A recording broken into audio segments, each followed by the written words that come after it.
Ini tolong Anda perhatikan ya teman-teman semuanya. Untuk semua teman-temanku yang hari ini jatuh tempo, belum mampu bayar, belum sanggup bayar, dan berbagai macam versi di pinjaman online.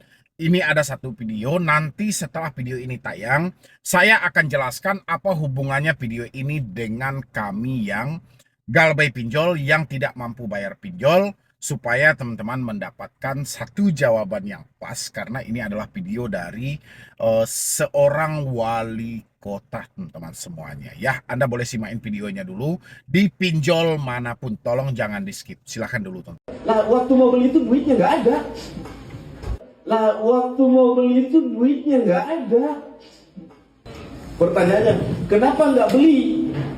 Kan bisa jauh lebih murah. Lah waktu mau beli itu duitnya nggak ada. Ada nggak kalian yang sewa rumah? Orang yang sewa rumah bertahun-tahun bukan berarti dia nggak bisa beli rumah. Duitnya nggak ada. Tapi 3 tahun kemudian setelah sewa rumah, dihitung. Oh, coba ini dibelikan rumah, sudah jadi 2 rumah. Lah iya memang mau beli rumah tapi nggak ada. Tapi semua yang disampaikan ini tidak ada seujung kuku pun saya tutupi.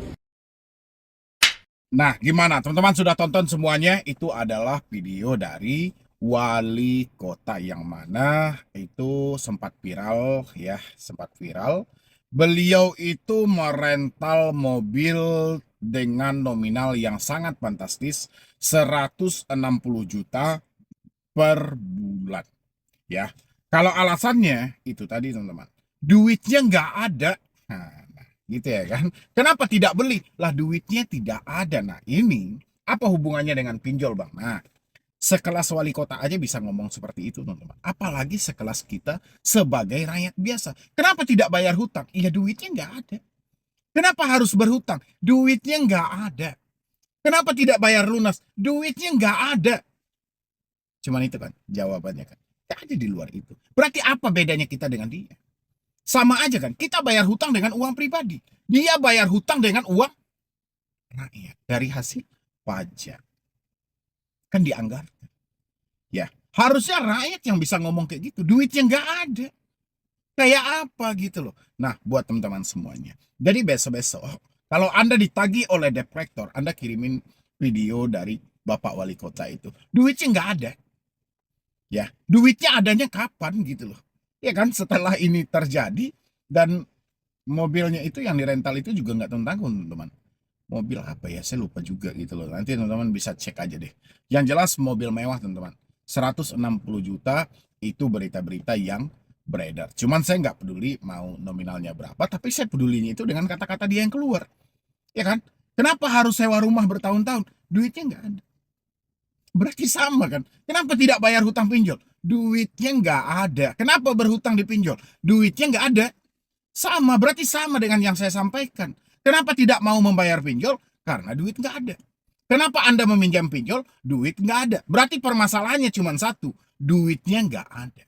Sekarang PR-nya adalah bagaimana duit yang tidak ada ini menjadi ada.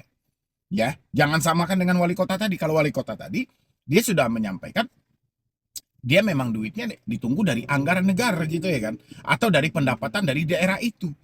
Kalau kita duitnya dari mana? Dari hasil kerja kita teman-teman ya. Jadi besok-besok kalau Anda ditagih oleh debt collector, bisa teman-teman mengirimin video itu, daripada Anda sibuk terus ya kan. Kan selalu DC itu bertanya, kenapa tidak kau bayar, kenapa tidak menyelesaikan, kenapa tidak diselesaikan tagihanmu, kenapa tidak diselesaikan tanggung jawabmu, ini bukan duit bapakmu dan segala macam kan. Seperti itu bahasanya. Jawabannya satu, duitnya nggak ada. Enak kan? Terserah teman-teman mau dipinjol manapun, terserah teman-teman. Yang penting jawabannya seperti itu. Jawaban yang menyeleneh banget gitu loh.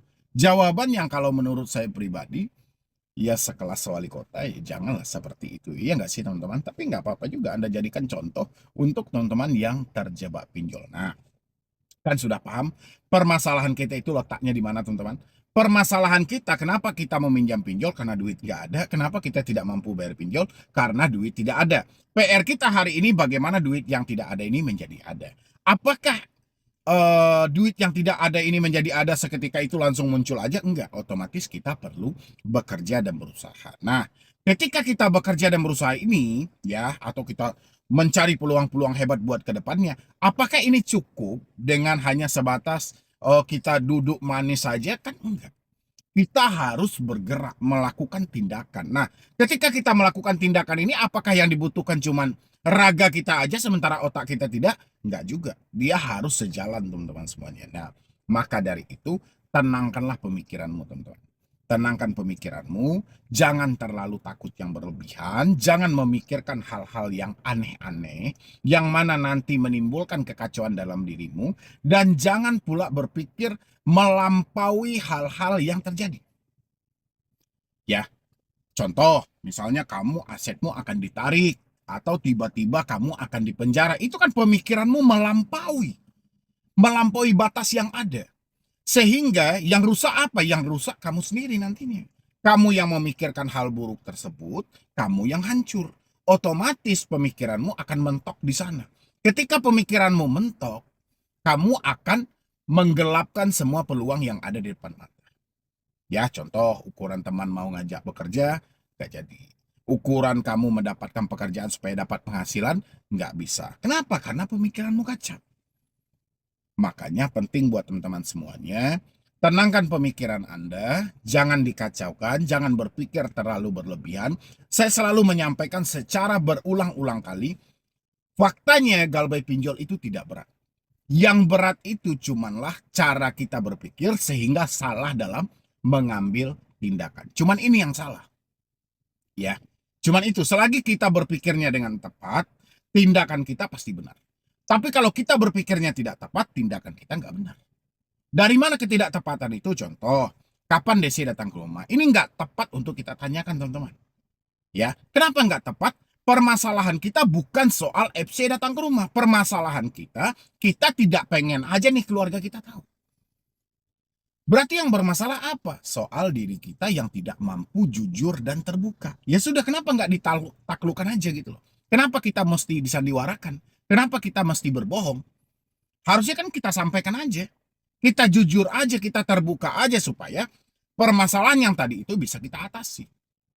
Tapi karena teman-teman tadi itu balik lagi ke poin awal kita, berpikirnya terlalu jauh sehingga Anda rela menekan diri Anda sendiri. Di depan orang kelihatan baik-baik saja, padahal Anda sudah menangis, teman-teman semuanya. Ya, karena Anda membayangkan sesuatu yang sangat buruk terjadi.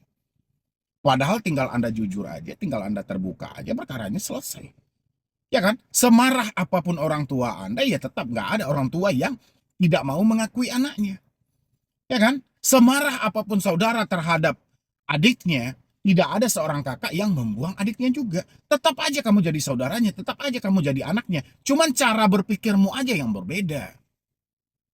Oke? Teman-temanku semuanya, paham ya? Mungkin dari saya cuma itu aja dulu buat teman-teman semuanya. Mudah-mudahan tidak ada lagi yang kecemasan, tidak ada lagi yang ketakutan. Yang benar itu, teman-teman, adalah bagaimana uang yang tidak ada ini menjadi ada. Seperti video tadi, duitnya nggak ada. Udah, berarti permasalahannya sama uang. Begitu juga dengan teman-teman semuanya. Ya, PR Anda buat ke depannya bagaimana uang yang tidak ada menjadi ada. Kendalikan pemikiranmu, lihat lagi peluang-peluang hebat buat ke depan. Saya yakin Anda layak buat jadi orang sukses. Selagi kamu berusaha, masih berusaha, kamu belum gagal. Kecuali kamu tidak berusaha sama sekali, itu kamu adalah orang yang paling gagal. Jadi sekian dulu dari saya, Medi Bro nih. Wassalam.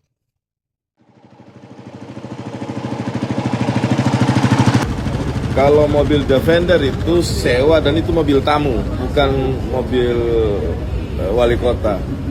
Tapi memang biasa saya pakai, sekali-sekali saya pakai. Kalau lagi kadang misalnya mendatangi lokasi yang tidak memungkinkan, sasis sedan masuk. Itu memang mobil tamu, tulisannya di nomenklatur itu sejak tahun 2022 adalah mobil tamu VIP ya. Misalnya kalau Pak Menteri datang atau Pak Sekjen atau apa, tamu VIP itu untuk pelayanan tamu.